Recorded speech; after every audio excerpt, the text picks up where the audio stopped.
अरविन्दम् अखण्डानन्दबोधाय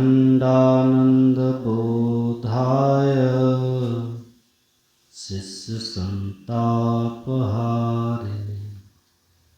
सच्चिदानन्दरूपाय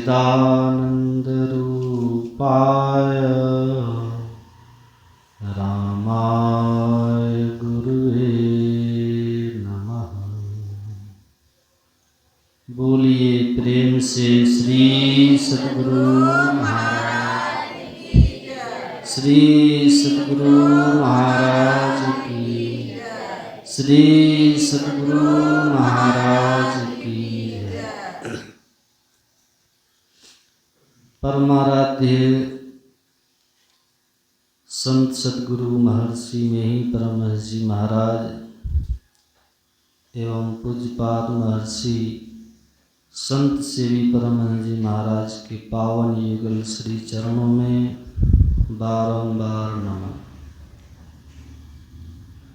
वंदनीय साधु समाज, उपस्थित सत्संग प्रेमी महानुभावों, पूजनीय माताओं एवं भक्तिमती बहनों,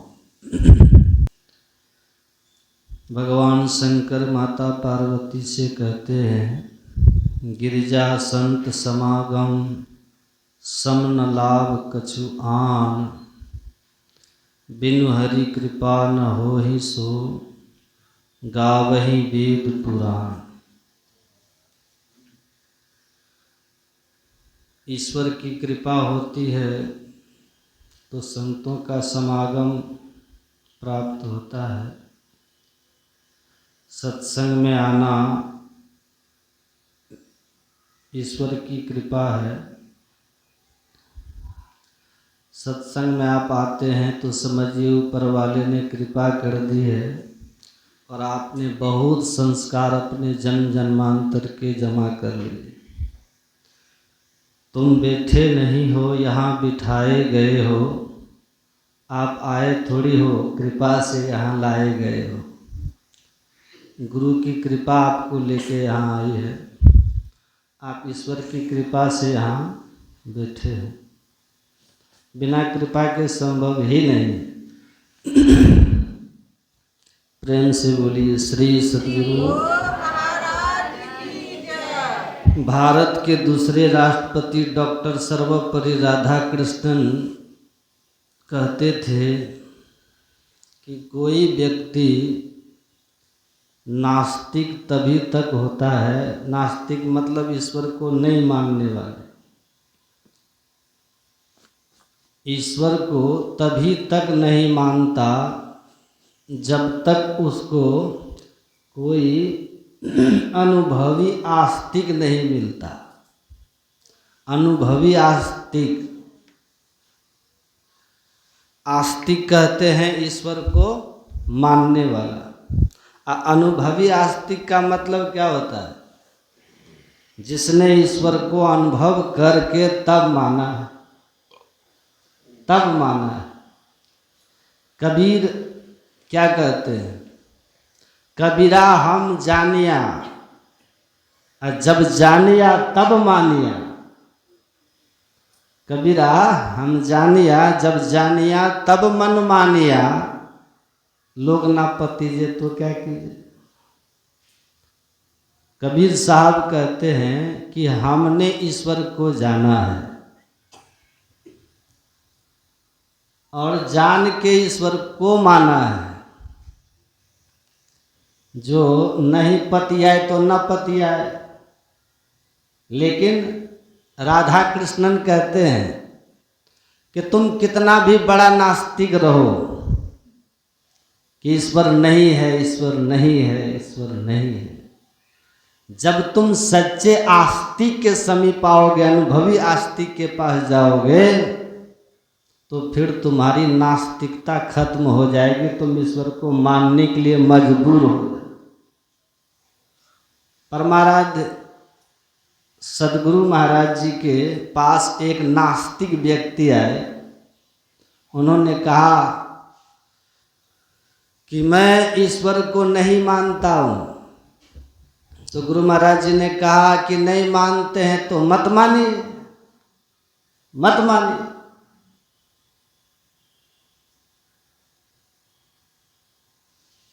तो कहा तो फिर आपके सत्संग में मेरे लिए क्या उपदेश है, क्या ज्ञान है, क्या प्रचार है मेरे लिए? आप तो कहते हैं हम संत मत सत्संग के माध्यम से ज्ञान योग युक्त ईश्वर भक्ति का प्रचार करते हैं, और हम ईश्वर को मानते ही नहीं, तो हमारे लिए आपके सत्संग में क्या प्रचार है? तो गुरु महाराज जी ने कहा कि आप क्या चाहते हैं सो बताइए। आप सुख शांति और ज्ञान चाहते हैं ना? ईश्वर को आप नहीं मानते मत मानिए, लेकिन सुख शांति कौन नहीं चाहते? यहां बैठे हुए हर आदमी सुख शांति चाहते, नहीं चाहते? सब चाहते हैं कि हमको सुख शांति मिले।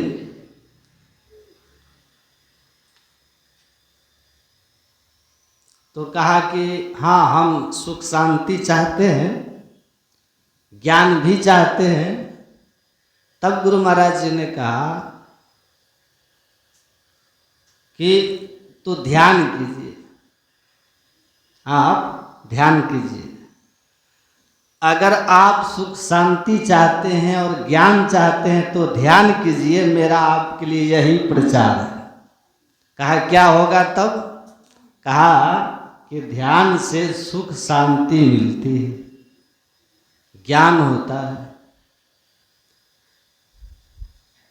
सुख शांति की प्राप्ति होती है और ज्ञान होता है।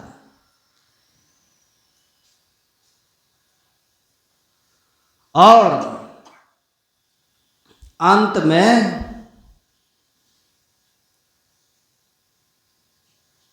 ज्ञान ध्यान के अंत में आपको स्वयं अनुभव हो जाएगा कि ईश्वर है या नहीं। फिर गुरु महाराज जी ने उनको कहा तुम नाना करते रहोगे, नाना करते रहोगे, मतलब ईश्वर नहीं है, ईश्वर नहीं है, तुम नाना करते रहोगे, हम हाँ हाँ करते रहेंगे और तुम अंत में हार जाओगे, अंत में हार जाओ।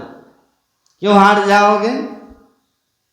इसलिए हार जाओगे कि गुरु महाराज जी कहते थे कि मैं ही जो अनुभव ज्ञान हो तो अनुमान क्या करे।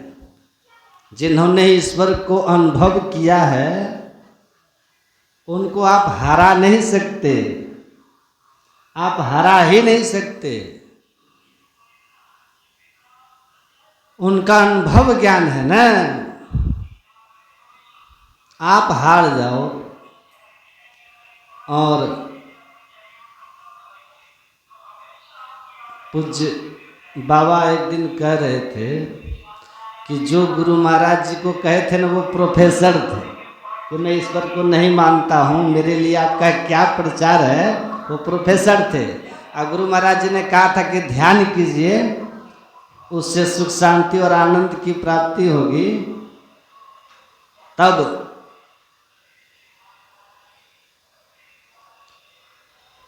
वह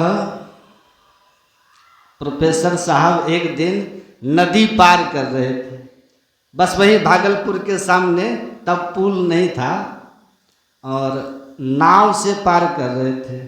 कुछ दूर पैदल चल के लोग दिरा जाते थे, अब फिर नाव पार करके उस पार कुप्पा घाट चले जाते थे भागलपुर। तब जब वो भागलपुर आ रहे थे तो नाव जो है ना एकदम से आंधी तूफान काफ़ी आ जाने के बाद नाव की स्थिति बहुत खराब हो गई, डूबने जैसा हो गया, डूबने जैसा हो गया। तब सभी लोग ईश्वर से प्रार्थना करने लग गए, प्रार्थना करने लगे कि रक्षा कीजिए, नाव को बचाइए, ले चलिए बचाइए। तो वो प्रोफेसर साहब थे, नास्तिक बैठे हुए थे, सब लोगों की प्रार्थना करते हुए देखकर उसने भी हाथ जोड़ करके भगवान से प्रार्थना करने लगा कि मैं ही बाबा बोले थे भगवान है तो जरूर होगा, जरूर होगा, भगवान बचा लो। अब फिर वो बाद में गुरु महाराज जी के पास जाके बोले कि मैंने लोगों को प्रार्थना करते देख करके मैं भी प्रार्थना करने लगा, मैं भी ईश्वर से प्रार्थना करने लगा और उस प्रार्थना के क्षण में मुझे ऐसा लगा कि हाँ ईश्वर हैं, वो रक्षा करते हैं। तो आप सच्चे आस्तिक से मिलिएगा तो आपको निश्चित रूप से नास्तिकता को खत्म करेंगे कि ईश्वर हैं। तो ईश्वर है ये संतों का अनुभव है, संत इसको अनुभव किए हैं, अनुभव करके तब बोले कि आप जो इस संसार में हैं, इस संसार में आप जो चाहते हैं उस चाहना का जो पूर्ति होने वाली है ना, वह ईश्वर की भक्ति से ही होने वाली है, ईश्वर की प्राप्ति में होने वाली है। आप सब के सब, हम सब क्या चाहते हैं? सुख चाहते हैं कि नहीं? कोई दुख नहीं चाहते, लेकिन सुखी कितने हैं? सुखी कितने हैं? चाहते तो सुख है पर सुखी हैं कितने? सुखी तुलसीदास जी ने बड़ा सुंदर कहा, धनहीन कहे धनवान सुखी, आ धनवान कहे सुख राजा को भारी, आ राजा कहे चक्रवर्ती सुखी, आ चक्रवर्ती कहे सुख इंद्र को भारी, आ इंद्र कहे चतुरानन ब्रह्मा सुखी, आ ब्रह्मा कहे सुख विष्णु को भारी, आ तुलसीदास विचारी कहे हरि भक्त बिना सब जीव दुखारी। इस संसार में कौन सुखी है बताओ? यहाँ आप लोग इतने सारे लोग बैठे हैं, बताओ कौन कौन सुखी है? कौन है ऐसा जिसको कोई दुख नहीं, कोई परेशानी नहीं है? कोई ऐसा? हाथ उठाओ जरा, हम भी दर्शन कर ले कौन कौन सुखी है। कोई सुखी नहीं। तो भरोसा नहीं होता तो अपने से पूछ लो, क्या आप लोग सुखी हैं? हाथ उठाएगा तो भी गलत होगा। है कौन कौन है जरा और हाथ उठाओ, जो कहे महाराज हमको कोई दुख नहीं, कोई परेशानी नहीं, हम बिल्कुल सुखी, बिल्कुल खुश है। अरे भैया इस संसार में कोई भी ऐसा नहीं है। जिनको आप सोचते हो ना कि अरे वो तो कितना खुश है, हे भगवान हम भी उसकी जगह होते तो उसको आपसे ज्यादा दुख है। कई बार हम लोग सोचते हैं ना कि भाई हमारे तो इतनी सी तनख्वाह, उसकी तो बहुत ज्यादा, क्या पता वो खुश होगा। और उससे पूछोगे तो वो और कहेगा कि तुमसे ज्यादा दुखी है। न चंद्र से सुखम किंचिन न सुखम चक्रवर्ती न। अरे मनुष्यों की क्या कहें, देवता तक खुश नहीं तो मनुष्यों की क्या कहें। देवता भी छोड़े, देवताओं का राजा इंद्र भी खुश नहीं, ब्रह्मा विष्णु भी नहीं, वो सबसे ज्यादा दुखी। इस संसार में सब दुखी, कोई सुखी नहीं है। क्यों सुखी नहीं है? सुख कब होगा? गोधन गज धन बाज धन और रतन धन खान, जब आए संतोष धन सब धन धूल समान। जब तक जीवन में संतोष नहीं होगा तब तक सुखी हो ही नहीं सकते। सुखी होने का रास्ता क्या है? बोले लोगों के प्रति आशाएं छोड़ दो और जीवन में संतोष धारण कर लो, भगवान की भक्ति को अपना लो, वही सुखी है।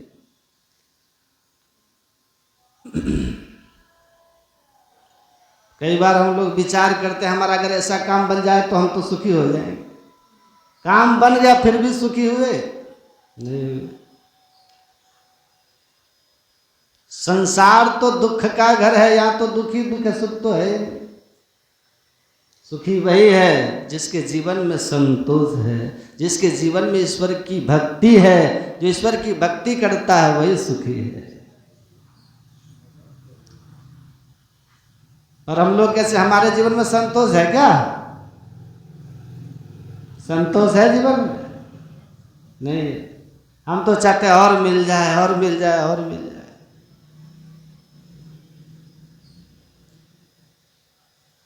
यही मूल दुख का कारण। हमारी तृप्ति नहीं होती, हमारी इच्छाएं नहीं पूरी होती। और भागवत जी के 9वें स्कंद में राजा पुरुरवा कह रहे हैं, भोगे न भुक्ता वयमेव भुक्ता। बोले भोगों को हम नहीं भोगते, भोग हमें भोगते। अच्छा, आप लोग विचार कीजिए, अपनी हिसाब लगाइए जरा अपनी उम्र का, कितनी उम्र हो गई? यहाँ लगभग ज़्यादातर जो लोग बैठे हो कम से कम 50 से ऊपर तो ज़्यादा ही होगा, लगभग। तो विचार कीजिए, जीवन के 50 साल बीत गए और हमने क्या किया? कभी आप लोग हिसाब लगाते हैं अपना? जैसे व्यापारी लोग हिसाब लगाते हैं ना कि इस साल कितना फायदा हुआ, कितना नुकसान हुआ। कभी आप लोगों ने अपना हिसाब लगाया?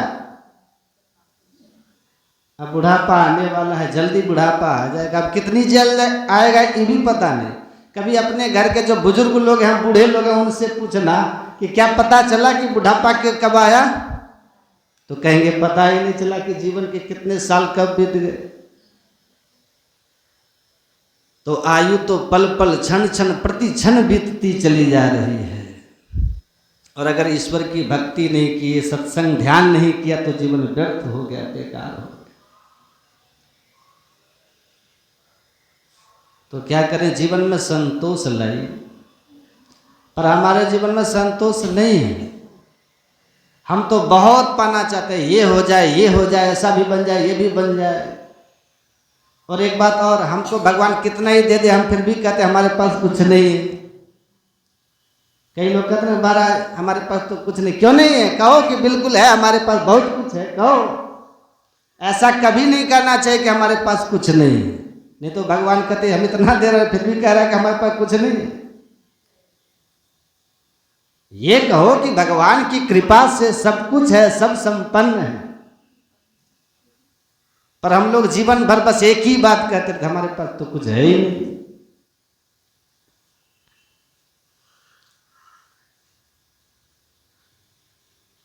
इस बार कुछ साल पहले नोटबंदी हुई थी ना, आप लोग याद है? आप लोग की भूल गए? जो लोग कहते थे हमारे पास कुछ नहीं, उनके पास पता नहीं कितना कितना निकलते चला गए। जो कह रहे थे महाराज हमारे पास तो, कई लोगों को आपने सुना होगा, कहते महाराज हमारे पास तो जहर खाने के लिए पैसे नहीं।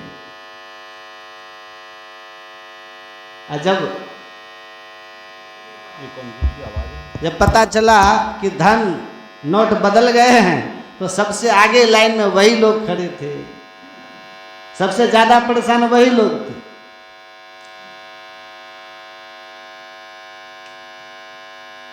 तो भैया ये मत कहिए नहीं है, ये कहो बिल्कुल है, सब उन्होंने दिया, उनकी कृपा से है, हमारी मेहनत है, ये कहो।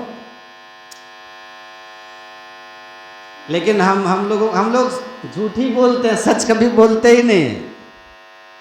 प्रायः जीवन में लोग झूठ बोलते। वैसे ही लोग भगवान से भी कहते हैं। लोग आरती करते हैं ना, ओम जय जगदीश हरे लोग करते हैं ना, उसमें क्या गाते हैं? अच्छा, उसमें एक लाइन बड़ी प्रसिद्ध है, तन मन धन सब कुछ है तेरा, स्वामी सब कुछ है तेरा, तेरा तुझको अर्पण क्या लागे मेरा। अब बाहर आके कोई कह दे कि क्या है तुम्हारे पास, हमें नहीं जानता हमारे पास कितना है, ये है वो है। अच्छा, हम लोग भगवान से तो बहुत कहते हैं भगवान सब आपका, पर क्या सच में कहते हैं? हाँ, बाहर से तो बोल रहे कि भगवान सब आपका, और अंदर से करे नहीं सब हमारा। अच्छा, संसार में कई प्रकार के लोग हैं। कुछ लोग कहते हैं भैया जो मेरा वो मेरा, जो तेरा वो तेरा, ये प्रकृति है। अच्छा, कुछ लोग कहते हैं भैया जो मेरा वो तो मेरा, पर जो तेरा वो भी मेरा। ऐसे भी बहुत लोग हैं, ये विकृति है। और जो कहे कि भैया जो तेरा है वो तो तेरा है और जो मेरा है वो भी तेरा है, यही संस्कृति है। और लेकिन हमारे संत तो कहते हैं भैया न तो तेरा है न तो मेरा है, किसी का नहीं है। अब विचार कीजिए, अभी जहाँ पर हम लोग बैठे हैं, जो लोग अपने अपने घरों में रहते हैं, कितना सुंदर सुंदर लोग घर बनाते हैं। कभी आप लोगों के पूर्वज भी कहते होंगे कि वो मेरा है? बेचारे चले गए। आज हम लोग कह रहे हैं ये मेरा घर है, किसी समय हम भी चले जाएंगे। तो बताइए घर किसी का है? घर किसी का नहीं है, हम सब लोग घर के हैं। जो आते वो चले जाते, घर तो वहीं का वहीं है। अच्छा, मकान भी कभी हंसता होगा कि लोग जो भी आता वही कहता है ये मेरा है, और जो मेरा कहता वो तो चले जाते हैं। जीवन में होना चाहिए संतोष। संतोषम परमम सुखम, संतोष में परम सुख है, परम आनंद है। अच्छा, जीवन में सुखी होना चाहते हैं। कई लोग कहते हैं बाबा हम बहुत दुखी, बहुत परेशान हैं, सुखी कैसे हों? तो उनके लिए एक उपाय हमारी तरफ से, 2 काम कर लीजिए अपने जीवन में। एक तो आशाएं छोड़ दीजिए और संतोष को धारण कर लीजिए, और दूसरा ईश्वर के भक्ति में लग जाइए। ये 2 काम कर लीजिए तो आपका पूरा जीवन सुखी हो जाए। तो हमारा क्या आशाएं होती है ना। अच्छा, आशा ही परमम दुखम नैराश्यम परमम सुखम। आशा परम दुख का कारण, एकादश स्कंद भागवत का कह रहा है। आप कहिएगा कैसे? अभी मान लीजिए आप पर कोई संकट आ गया, आपको बहुत जरूरी है, धन की जरूरत है आपको, ठीक है, आपको कुछ पैसे की जरूरत है, और आपको भरोसा है कि ये व्यक्ति मुझे जब पैसे की जरूरत पड़ेगी तो ये व्यक्ति मुझे देगा। ध्यान से सुनिए, आपको पूरा भरोसा कि ये व्यक्ति मेरी मदद जरूर करेगा। आप जब उससे कहो कि हमें इतनी जरूरत है दे दो, वो मना कर दे, तब बुरा लगेगा कि अच्छा लगेगा? कैसा लगेगा? दुख होगा कि सुख होगा? विचार करो। दुख होगा ना, बहुत दुख होगा। भाई हम तो इसके भरोसे बैठे थे और ये कुछ दिया ही नहीं। इसलिए आशा ही परमम दुखम। जीवन में आशाएं ही व्यक्ति को दुख देती। आशा जीव मात्र का परम दुख का कारण है। तो संसार में सुखी होने के लिए परमात्मा की भक्ति है, परमात्मा की प्राप्ति है। परमात्मा का जो अनुभव किए केवल वही सुखी है, और बाकी सब दुखी है। नानक दुखिया सब संसार, असुखिया सो जो राम आधार। केवल परमात्मा के शरण में जो है वही सुखी है, बाकी सब दुखी है। किसी न किसी रूप में सब दुखी है।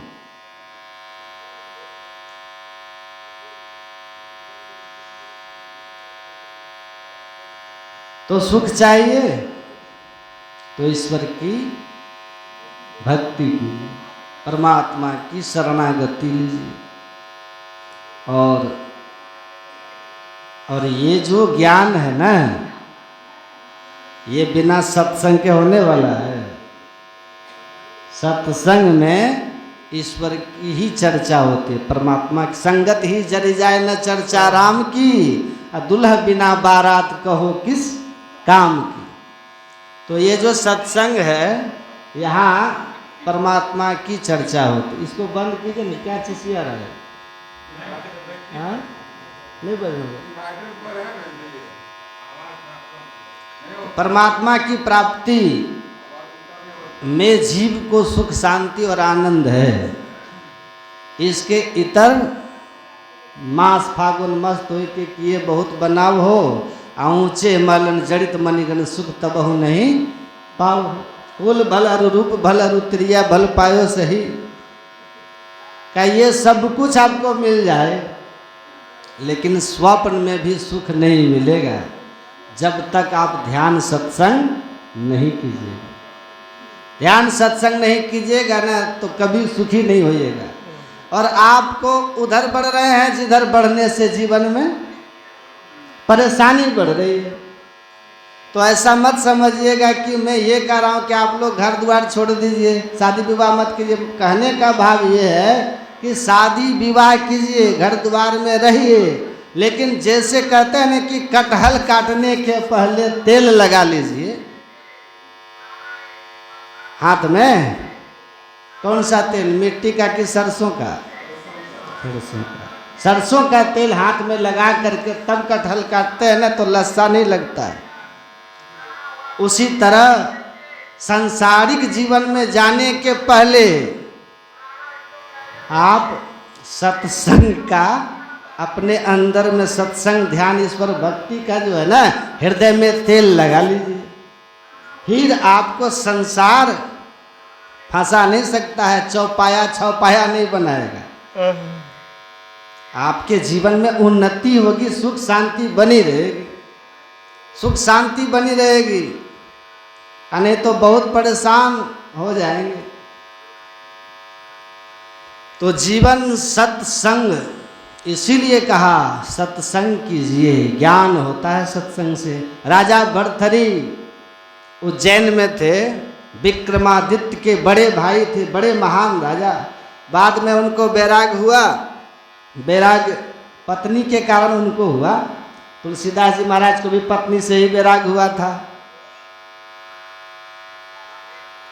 तो वैराग हुआ अपनी पत्नी के कारण। राजा भर्तृहरि को गुरु गोरखनाथ जी महाराज के शरण में गए, साधना करने लग गए, साधन करने लगे तो उनको ज्ञान हुआ। तो उन्होंने कहा कि जीवन में सबसे जरूरी चीज क्या है? उन्होंने कहा कि संसार में सबसे बढ़कर क्या है? तो उन्होंने कहा सत्संग है।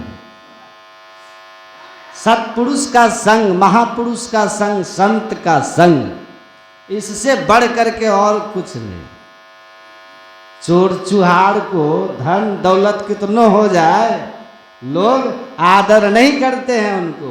भीतर से सब यही सोचते हैं कि धरती का बोझ कब उठ जाए। तो सब चाहते हैं कीर्ति, यश, सम्मान, कुख्यात लगता है कि नहीं लगता है?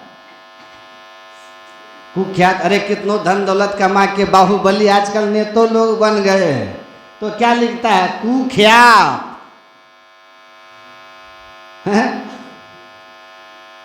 सुख्यात नहीं है आप, कुख्यात हैं आप। एक आदमी सुधर गए, उनसे पूछा आप तो सुधर गए, कैसे सुधर गए? क्या बोला जानते हैं? एक दिन बेटा आके हमको बोला कि हमको स्कूल में चिढ़ाता है लोग, तोर बाप चोर है। बोला, बोलते बोलते बेटा रोने लगा, हम स्कूल नहीं जाएंगे, हमको बोलता है चोर का बेटा है। बोला उसके बाद हम बेटा को वचन दिए कि आज से हम गलत आदमी का संग छोड़ रहे हैं, जैसे होगा अच्छे ढंग से जिएंगे।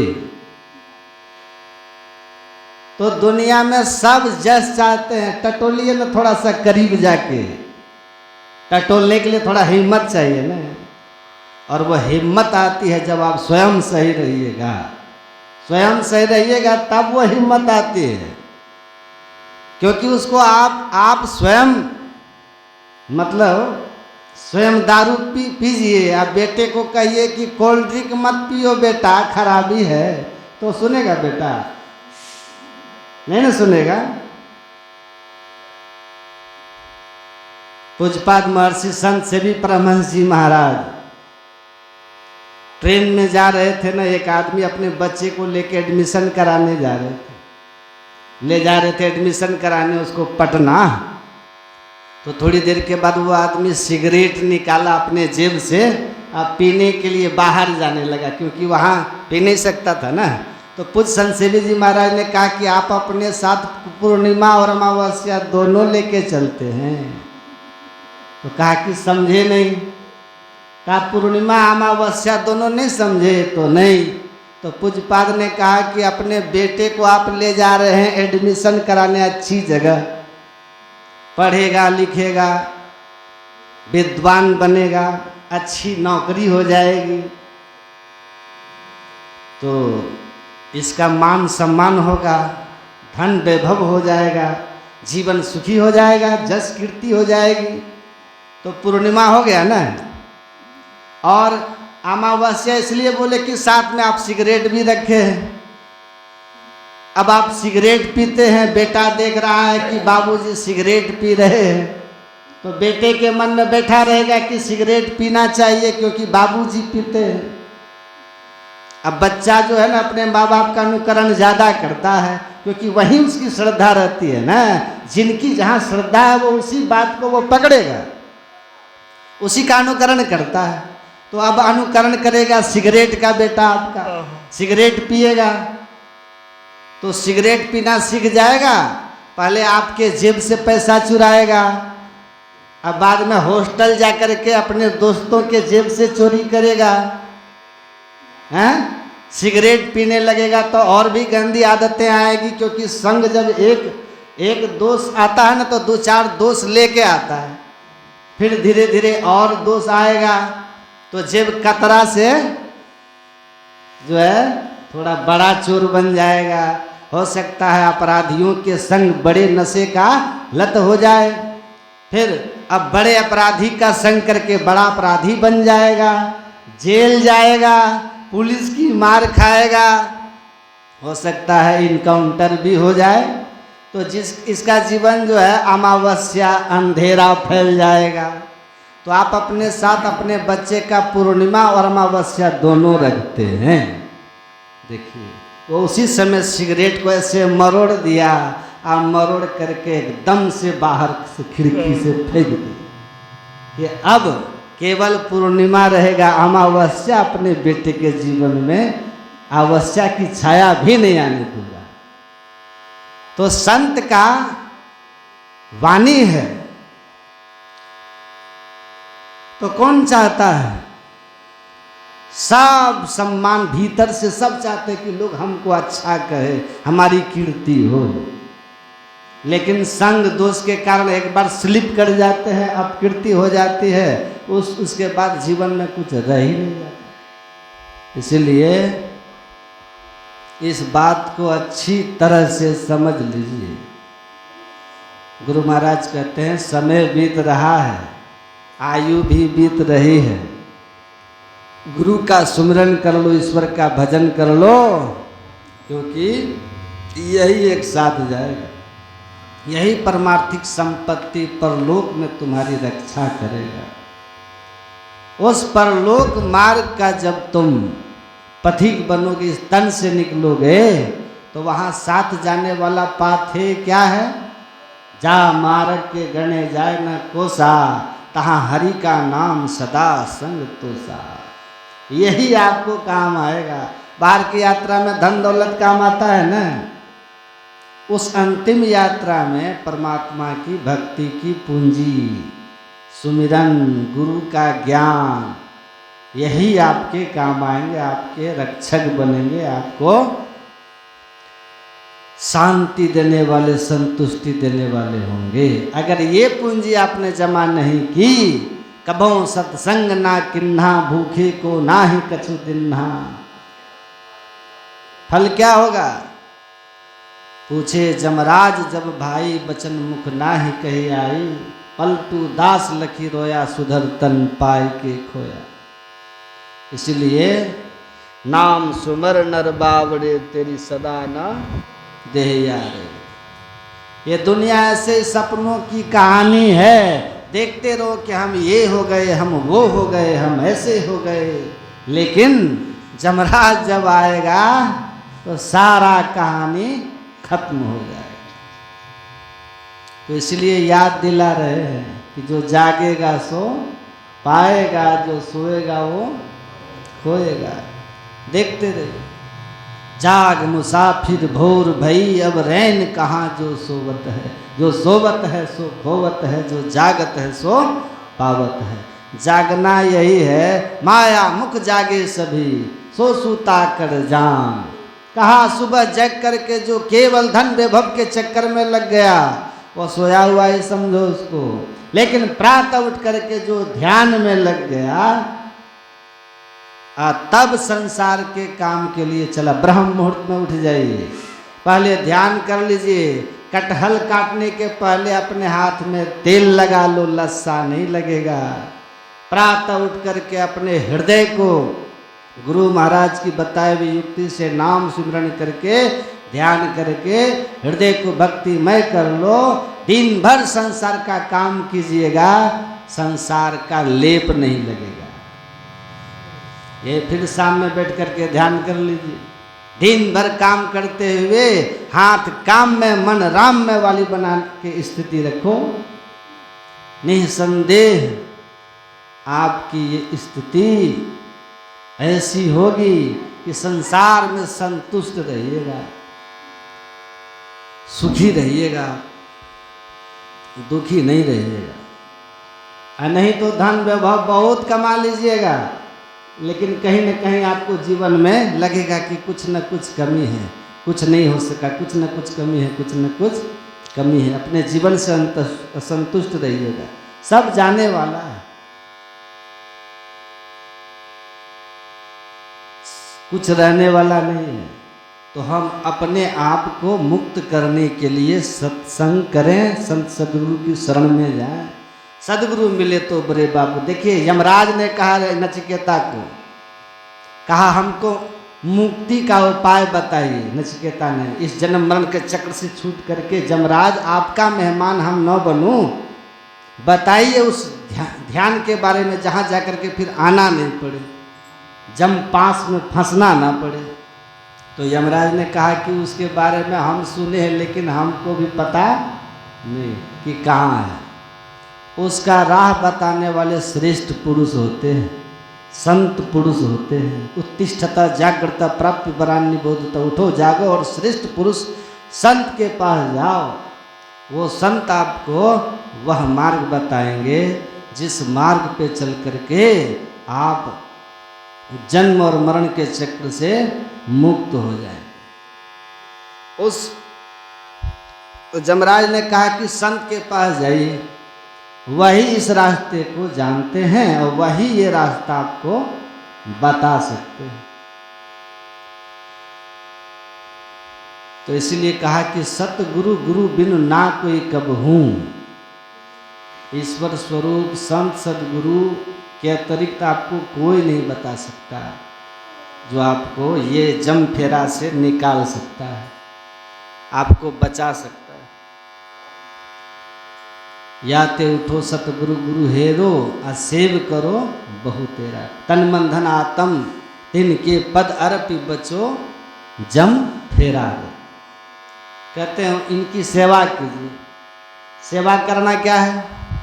इनके बताए हुए रास्ते को अपने जीवन में अपना लेना, यही सेवा है गुरु की, यही सेवा है। सत्संग कीजिए, ध्यान कीजिए और अपने को पाप कर्म से बचा करके रखिए। बस 3 काम कीजिए तो गुरु की सेवा है। कौन कौन? 3 काम यही करो तो गुरु मुख होके भी गुरु के सेवक हैं। भगवान बुद्ध के एक शिष्य से भूल हो गई थी। उनको लोगों ने कहा कि आपका ये शिष्य आपके साथ में रह करके गलती कैसे कर गया? तो भगवान बुद्ध ने कहा था, एवं पश्यति सो धम्मम पश्यति, यो धम्मम पश्यति सो मम पश्यति, अपश्य माम सम धम्मा माम पश्यति माम पश्यति। जो मेरे साथ है वो मेरे बताए हुए धर्म के साथ में है, जो मेरे बताए धर्म के साथ है वो मेरे साथ है, जो मेरे बताए हुए धर्म का आचरण नहीं करता है वो मेरे साथ रह कर के भी मेरे साथ नहीं है। मेरे साथ रह करके भी मेरे साथ नहीं है। कौन? जो मेरे बताए हुए धर्म के मार्ग पर नहीं चलता है। मतलब सही शरीर संग रहे लेकिन विचार और आचरण आपका इनके अनुकूल नहीं हो तो आप संग रह करके भी बिना संग के हैं। लेकिन जो गुरु बसे बनारसी शिष्य समुंदर तीर, एक पलक बिछड़े नहीं जो गुण होए शरीर। दूर भी रह करके आप उनके संग में रहेंगे अगर इनके बताए हुए रास्ते पर आप चल रहे हैं तो। श्यामाचरण लाहिड़ी का जब शरीर छूट रहा था ना तो उन्होंने कहा अपने शिष्यों से, शिष्य जब रोने लगे तो श्यामाचरण लाहिड़ी ने कहा था कि तुम बड़े महान पुरुष थे। श्यामाचरण लाहिड़ी ऊंचे दर्जे के गृहस्थ आश्रम में रह करके भी संतत्व की अवस्था में थे। अपने शिष्यों को उपदेश देते उन्होंने कहा था कि देखो, श्यामाचरण शरीर का नाम नहीं है, गुरु नाम है ज्ञान का। गुरु तत्व ईश्वर होता है और उनमें ईश्वर में कोई भेद नहीं होता, इसलिए शरीर रहे या ना रहे इससे कोई फर्क नहीं पड़ता। गुजरे हुए लम्हों की कसक रहने दो, मंजिल को पाने की ललक रहने दो। गुजरे हुए लम्हों की कसक रहने दो, मंजिल को पाने की ललक रहने दो। आप भले या मेरे नजरों से दूर पर मेरी नजरों में अपनी झलक रहने दो। ऐसा भाव होना चाहिए। आप भले रहो मेरी नजरों से दूर लेकिन मेरे नजरों में अपनी झलक रहने दो। बोलिए श्री। तो इनके बताए हुए योग की युक्ति को नियम से जो करते रहेंगे, इनके सुझाए हुए सतमार्ग का अनुसरण करते रहेंगे तो समझ जाइए गुरु आपके हर वक्त संग ही हैं और आप इनके कृपा के छाया में हैं। अगर आप पुकारिएगा तो अव्यक्त रूप से, अदृश्य रूप से गुरु आपकी मदद करेंगे। अव्यक्त और अदृश्य रूप से आपकी मदद करते रहेंगे और आपका आध्यात्मिक और सांसारिक दोनों जीवन यात्रा को सहज कर देंगे, सुखद बना देंगे। तो इसलिए कहते हैं कि गुरु के शरण में रहिए। आप पढ़िए, भगवान शिव पार्वती का संवाद है। भगवान शिव से माँ पार्वती ने पूछा कि जीव शिव के भेद को समझाइए। तो माँ पार्वती को भगवान शिव ने कहा कि जीवः शिवः शिवः जीवः स जीव केवलो शिव। जो जीव है वही शिव है, जो शिव है वही जीव है। जीव कुछ और नहीं, जीवो ब्रह्मे मना परा। जीव कुछ और नहीं, ब्रह्म ही है, शिव ही है। तो फिर शिव सामर्थ्यवान होते हैं, ईश्वर सामर्थ्यवान होते हैं महादेव, और जीव तो बंधन में पड़ा हुआ होता है, कष्ट भोगता है, जन्म मरण के चक्र को भोगता है। क्यों? तब भगवान शिव ने कहा कि थोड़ा सा अंतर है देवी। क्या अंतर है महादेव? आवरण का अंतर है देवी। कहते हैं घटमट प्रपंचन जब मिटे नहीं अंश कहना चाहिए। जीवात्म प्रभु का अंश है, जस अंश नभ को देखिए। तो ये पर्दा के कारण ये आकाश जो था पहले उस आकाश से मिला हुआ था, इस ढलैया के कारण नीचे का आकाश जो है ससीम हो गया है। ये ढलैया हट जाए तो ये आकाश असीम के साथ असीम ही हो जाएगा। तो वो कहते हैं थोड़ा सा अंतर है देवी, यही कि शिव के जिस अंश पर, ईश्वर के जिस अंश पर आवरण आ गया वो जीव कहलाता है, ससीम हो जाता है, बंधन में आ जाता है। किस तरह से? तो उदाहरण उन्होंने देके कहा, तुषा बद्धो गृही स्यात् तुषा भावेन तंडुलः।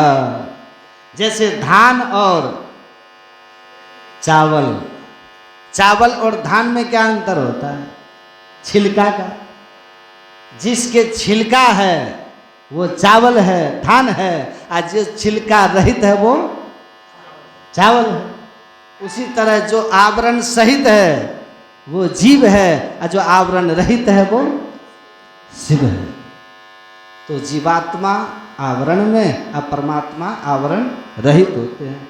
ईश्वरः आत्मा क्षेत्रज्ञ इति युक्त संयुक्त प्रकृतेर गुणे तरे तु विनिर्मुक्त परमात्मेति दारुतः।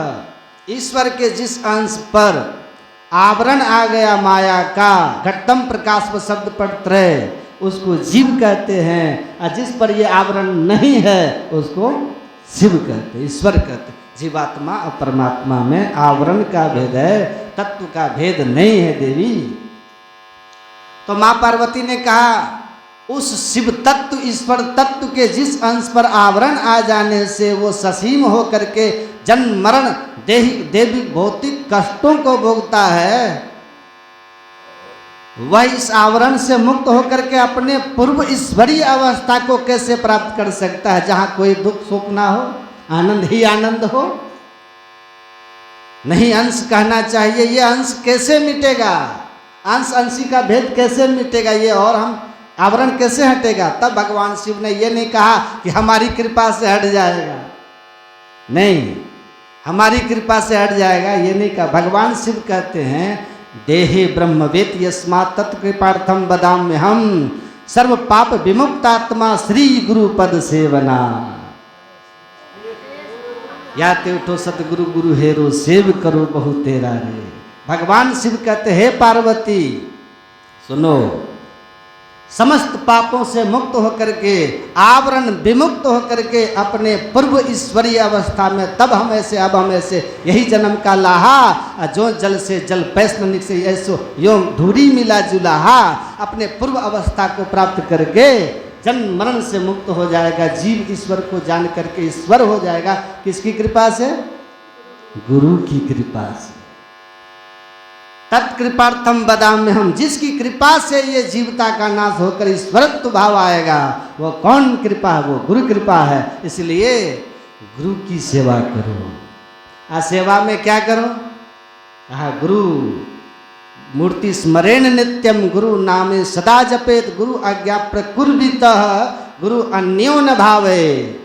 गुरु सेवा में क्या करना होगा? तो कहा कि गुरु मूर्ति स्मरेण नित्यम, गुरु की नित्य कर पूजा, जगत इन सम नहीं दूजा, मैं ही को आन नहीं सूझा, फकत गुरु ही आधारा।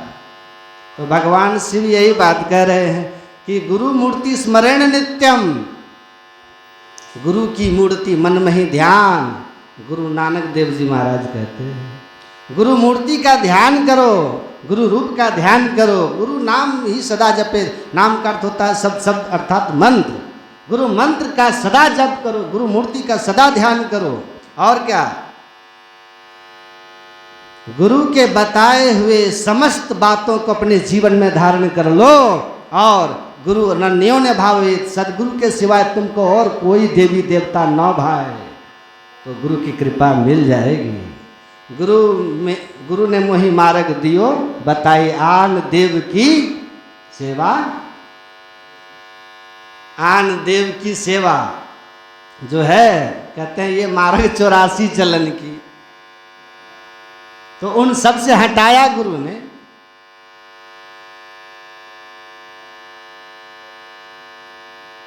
गुरु की बताए विधि से साधन भजन करो, उनके बताए हुए अनुकूल आचरण में चलो। इनके बताए हुए मार्ग यही है कि गुरु मंत्र का जप कीजिए, गुरु रूप का ध्यान कीजिए, और उसके बाद ज्योति योग नाद योग की क्रिया कीजिए, नियमित सत्संग कीजिए और सदाचार का पालन कीजिए। इतना ही करिए, यही गुरु आज्ञा है। इसी से इनकी कृपा होगी और ये जम फेरा और जम घेरा आपका टूट जाएगा, ये सारे आवरण हट जाएंगे और आप अंशी के भाव से मुक्त होकर परमात्मा से मिलकर एक मेक हो जाएंगे। हम प्रभु प्रभु हम एक ही होई। इनकी कृपा के बिना कुछ, बिना गुरु कृपा पाए नहीं जीवन उधारा। सारे ग्रंथ को आप पढ़ लीजिए, आपको यही मिलेगा कि गुरु की कृपा, गुरु कृपा ही केवलम, गुरु कृपा ही केवलम मोक्ष मूलम गुरु कृपा। मुक्ति का मूल सदगुरु की कृपा है।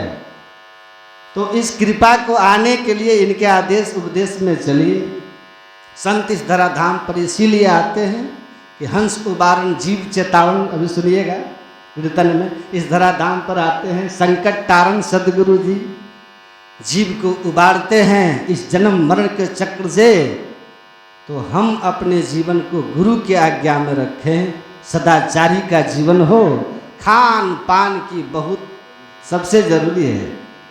जिस आदमी का खान पान पवित्र नहीं होता है उस आदमी से आप उम्मीद नहीं कर सकते, है ना। वो अध्यात्म के क्षेत्र में, धर्म के क्षेत्र में, साधना के क्षेत्र में प्रगति नहीं कर सकता जिसका खान पान, क्योंकि भोजन मन पर इतना प्रभाव डाल, उससे ज़्यादा प्रभाव क्या डालेगा। जैसा खाए अन्न वैसा होए मन, जैसे पिए पानी वैसी होए बानी। तो क्या करें। एक बार एक राजा थे, उनके हाथी पे चढ़ के जा रहे थे राजा। तो एक आदमी शराब पी करके राजा को कहता है, राजा ये हाथी बेचोगे, कितना में बेचोगे, बताओ जल्दी बताओ, कीमत बताओ।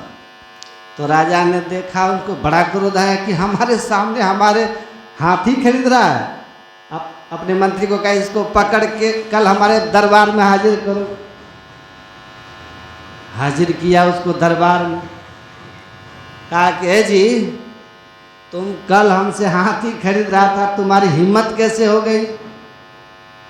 कहा कि श्रीमान हमारी कहाँ हिम्मत कि हम आपसे हाथी खरीदें, हमारे पास पैसा भी नहीं, होता भी तो हम आपसे हाथी खरीदने की हिम्मत कैसे कर सकते, हम कहीं और से खरीदते।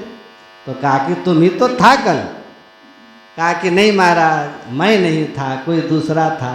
कहा कौन था दूसरा, कौन दूसरा था, तुम ही तो था। कहा नहीं महाराज दूसरा था। कहा कहाँ है वो दूसरा। तो वो अपने पीछे से एक शराब की बोतल निकाल के कहा महाराज यही था, यही था। हाँ। जब मेरे अंदर था तो ये हाथी खरीद रहा था राजा का, और जैसे ही निकल गया इसका प्रभाव खत्म हो गया, औकात पे आ गए। तो बड़ा इसकी महिमा है खान पान की। एक मन तो ये चढ़ता तो ऐसे ही आदमी किसी को समझता है, मद से समझता है किसी को, पीने के बाद कुछ नहीं। एक शराबी पी के जा रहा था, दारूबंदी है बिहार में, फिर भी पीने वाला पी लेता है। हमको एक शराबी मिल गया, हम बोले अरे तुम पिया हुआ है क्या जी। तो कहता है पिए। तो हम बोले कि दारू शराब बंद है तो तुमको मिल कहाँ से जाता है जी। तो कहा बाबा आपको भगवान मिल जाते हैं, हमको दारू नहीं मिलेगा। आप लोग को भगवान मिल, जाकर जा पर सत सने हूँ, आ सो तो ही मिले न कछु संदेह। अरे जिनको जिस पर सत सने है, परमात्मा पर सत सने है, परमात्मा मिल जाते हैं। महाराज हमारा दारू पर सत सने है तो कहीं न कहीं से आ ही जाता है। तो आ गया। अब ऐसे शराबी पी के जा रहा है, और उधर से एक बूढ़ी माता जी चली आ ये अंधेरा भी था और नशा में जा रहा, बूढ़ी से जाके टकरा गए, उसके घर के सामने ही टकरा गए। और जब बूढ़ी बोली है देख के चलो, ये सुनता है भला नशा में, कहता है कैसा लोग है अपना भैंस को रोडे पे छोड़ देता है। अब बूढ़ी सुनी कि भैंस को रोडे पे छोड़ देता है, चिल्लाई अपना बेटा सबका नाम लेके। अब बेटा सब था पहलवान पहलवान एकदम, आया चारों। का क्या हुआ मम्मी। कहा ये हमको भैंस बोलता है, ये हमको बड़ी मार मारा, बेटा सब मार मार के गर्दा झाड़ दिया। और उसके बाद कहता सुन लो, आज के बाद किसी को भी भैंस गाय की भाषा नहीं बोलना, ठीक है। किसी भी औरत को देखोगे तो माँ बहन कह के हाथ जोड़ के बात करोगे। कहा कि जो आदेश, जान छोड़ दीजिए, जान छोड़ दिया। अब आगे डगमगा के जा रहा था, उधर से वो बिगड़ल भैंसा आ रहा था, समझे। ये देखा भैंसा को, फिर सोचा कि ना उस समय भी बुढ़िया हमको भैंस नजर आई थी, है ना। यो भैंसा नहीं है, नशा में दिख रहा है। अब भैंसा चला आ रहा, भैंसा था बदमाश, समझे। ये हाथ जोड़ के कहता है भाई साहब थोड़ा बगल हो जाइए, हमको निकलना है। जैसे कहा ना कि भाई साहब, अब भैंसवा सटा, उठा कैसा नाला में पटका, ठंडा हो गया, ठंडा कर दिया। तो वैसे ही शराबी का क्या लिए हैं, किधर से किधर चला जाएगा, इसीलिए पड़ा हुआ था। तो परहेज की महिमा है आध्यात्मिक जगत में। इस शरीर को शुद्ध बनाइए, तभी इसमें धर्म का वृक्ष फलीभूत हो सकता है। इसके लिए आपको खान पान की पहली जरूरत है। तो खान पान की पवित्रता को बिना आप अपनाए आप कोई भी धर्म का काम कीजिएगा, उसमें सफलता ही नहीं मिलेगी। ऊसर भूमि में बीज फेंकते रहिए, वृक्ष होने वाला है नहीं, उपजाऊ भूमि होना चाहिए। उसी तरह इस शरीर को शुद्ध कीजिए और तब दीक्षा शिक्षा ले करके और नियम में रह करके जब ध्यान कीजिएगा ना, तो निश्चित रूप से आपको अध्यात्म की अनुभूति होगी, आपको कृपा होगी गुरु की, आप अनुभव कीजिएगा, साधना में प्रगति होगी और संसार में भी आपकी व्यवस्था ठीक ठीक होने लगेगी। आप परमार्थिक उन्नति भी आप कीजिएगा। जो सत्संग ध्यान करते हैं अंतर अनुभूति तो होती ही है। कहते हैं लह ही चार फल अछत तनु साधु समाज, प्रयाग सुन रहे थे इसको, इस संसार में रहते हुए और धर्म और शुभ सुख के साधनों के साथ साथ गुरु की कृपा से अंत में मोक्ष भी मिल जाता है। लेकिन जो नियम से सत्संग ध्यान और सदाचार में पवित्रता शिष्टाचार का पालन करते रहेंगे। इसलिए गुरु महाराज कहते हैं जागृत जिंदा सतगुरु जग में सब जिनको कर जोड़ा। बोलिए श्री सतगुरु।